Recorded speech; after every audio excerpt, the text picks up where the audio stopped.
Hello students, today we'll discuss topic duopoly.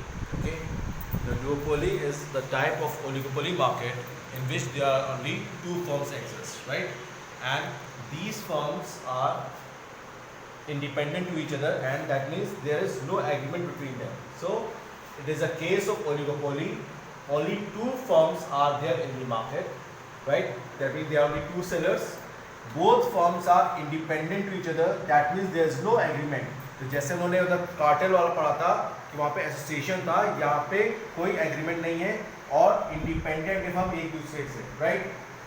अब independent होने का मतलब है कि अगर एक फर्म कोई अपने प्राइसेस में चेंज करती है, आउटपुट में चेंज करता है, तो वो दूसरी फर्म उसके इफेक्ट नोटिस कर भी सकती है और नोटिस नहीं भी कर सकती, राइट? तो change in price and output of one will affect other, right?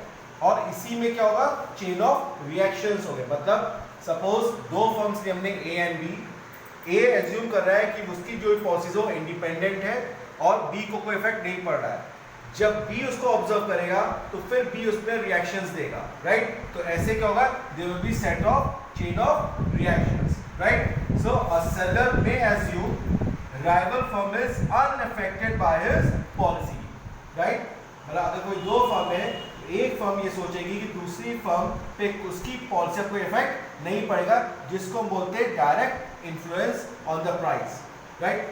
अब यहीं पे अगर हम सेलर ऑब्जर्व करता है कि उसकी पॉलिसी का इफेक्ट राइवल फर्म पे क्या पड़ेगा, प्लस अगर उस राइवल फर्म रिएक्शन को भी ऑब्जर्व करता है तो उसको बोलते हैं हम लोग डायरेक्ट और indirect influence on price, right? अब इस पे एग्जांपल ले चलते हैं। फॉर एग्जांपल हमने दो फर्म्स ली A and B, right?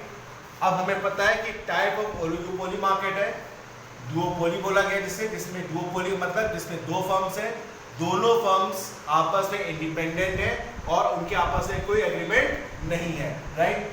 Both are independent and there is no agreement between them. अब हुआ क्या है?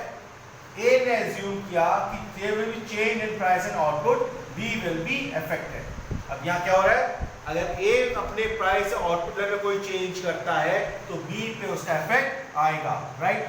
अब उसका काउंटर एक्ट बी करेगा, फिर ए उसमें कुछ चेंजेस लाएगा, तो ऐसे क्या होगा? हम एक दूसरे स्ट्रेटजी को काउंटर एक्ट करेंगे, वो लाएगा set of chain of reactions, right? अब यहाँ पे दो चीजें आ रही, एक आ रहा है डायरेक्ट इन्फ्लुएंस ऑन प्राइस और एक आता है इनडायरेक्ट इन्फ्लुएंस ऑन प्राइस। अब इसमें डायरेक्ट इन्फ्लुएंस क्या हो रहा है? ए एज्यूम कर रहा है कि बी उसकी पॉलिसी का कोई भी इफेक्ट बी पे नहीं होगा, that means B is unaffected by the policy of A. तो दो फर्म्स है A and B, A assume कर रहा है कि अगर वो कोई पॉलिसी इंप्लीमेंट करेगा बी पे उसका असर नहीं पड़ेगा, ये एजम्पशन है ए का, राइट? अब यहाँ पे दूसरा इन्फ्लुएंस है डायरेक्ट और इनडायरेक्ट दोनों, किस पे? प्राइस पे। यहाँ पे क्या कर रहा है? ए ऑब्जर्व कर रहा है, रिमेंबर यहाँ पे क्या कर रहा है? ए ऑब्जर्व। डायरेक्ट क्या था? ए ने एज्यूम किया था अनअफेक्टेड। अब यहाँ पे क्या हो रहा है? डायरेक्ट और इनडायरेक्ट में ए ऑब्जर्व कर रहा है कि बी पे उसकी पॉलिसी का क्या असर पड़ रहा है। दूसरी चीज वो ये भी नोटिस कर रहा है कि बी उसके अगेंस्ट में क्या रिएक्शन अपने पॉलिसी में इंप्लीमेंट कर रहा है। तो A observes effect of his policy on B and notice the reaction of B on himself. तो इसको बोले हम लोग डायरेक्ट और indirect influence on price, right? It means a rival seller policy may remain unchanged, right? तो अगर एक policy को इंप्लीमेंट कर रहा है तो हो सकता है कि जो बी है उसकी पॉलिसी अनचेंज रहे। दैट मींस अनचेंज दो रीजन पे दो एस्पेक्ट होगा, अमाउंट ऑफर्ड फॉर सेल, दूसरा price at which he offers his product. यानी कि या तो सेल में जो अमाउंट ऑफर कर वो कांस्टेंट रहेगा, या अगर जो प्राइस ऑलरेडी वो मार्केट में सेल ऑफ कर रहा है वो ऑलरेडी एग्जिस्ट करेगी, उसमें वो कोई चेंजेस नहीं लाएगा। अब यहाँ पे प्रॉब्लम आती है, अगर ए और बी फर्म है तो क्या ये दोनों आपस में म्यूचुअल डिपेंडेंस को, क्योंकि ए के रिएक्शन हो रहा है, बी भी रिएक्ट कर रहा है, एजम्पशन हम मान रहे हैं कि बी इज अनअफेक्टेड, लेकिन एक तरफ हम ये भी मान रहे हैं कि प्राइस आउटपुट लेवल में चेंजेस आएगा, राइट? तो कहीं ना कहीं म्यूचुअल डिपेंडेंस है। अब यहाँ बात आती है कि इस म्यूचुअल डिपेंडेंस को ए और बी फर्म दोनों इग्नोर करेंगे या उसको रिकॉग्नाइज करेंगे, राइट? तो डुओपोली जो प्रॉब्लम अराइज हो रही है that is of ignoring the mutual dependence और you have to recognise the mutual dependence. अब अगर हम केस ऑफ इग्नोरेंस की बात करेंगे तो we have to go for Cournot model, right. Ignorance model में हम बात करेंगे कार्नोट की और रिकॉग्नाइजिंग मॉडल बात करेंगे हम लोग चैम्बरलेन मॉडल की, राइट। ये दोनों मॉडल हम लोग one by one next video में डिस्कस करेंगे।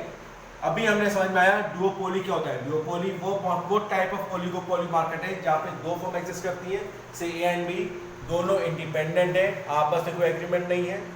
दो तरीके से इन्फ्लुएंस होता है प्राइस पे, डायरेक्ट होगा और एक डायरेक्ट और इनडायरेक्ट दोनों होगा। डायरेक्ट कब होगा? जब ए एज्यूम करेगा कि बी उसकी पॉलिसी से अनअफेक्टेड है, राइट। डायरेक्ट इनडायरेक्ट कब होगा? जब ए नोटिस करेगा कि बी का उसकी पॉलिसी पे क्या एक्शन हो रहा है और बी क्या रिएक्शन ले रहा है उसको ऑब्जर्व भी ए करेगा। वहां क्या होगा? डायरेक्ट और इनडायरेक्ट इन्फ्लुएंस ऑन प्राइस। इसका मतलब कहीं ना कहीं दोनों फर्म्स एक दूसरे पे डिपेंडेंट हैं। अब यहाँ बात प्रॉब्लम क्वेश्चन क्या आता है कि क्या हम इस म्यूचुअल डिपेंडेंस को रिकॉग्नाइज करें या हम इसको इग्नोर करें। अगर इग्नोर करते हैं तो हम बात करेंगे कार्नोट मॉडल की, अगर रिकॉग्नाइज करेंगे तो हम बात करेंगे चैम्बरलेन मॉडल की, राइट। Okay, second class.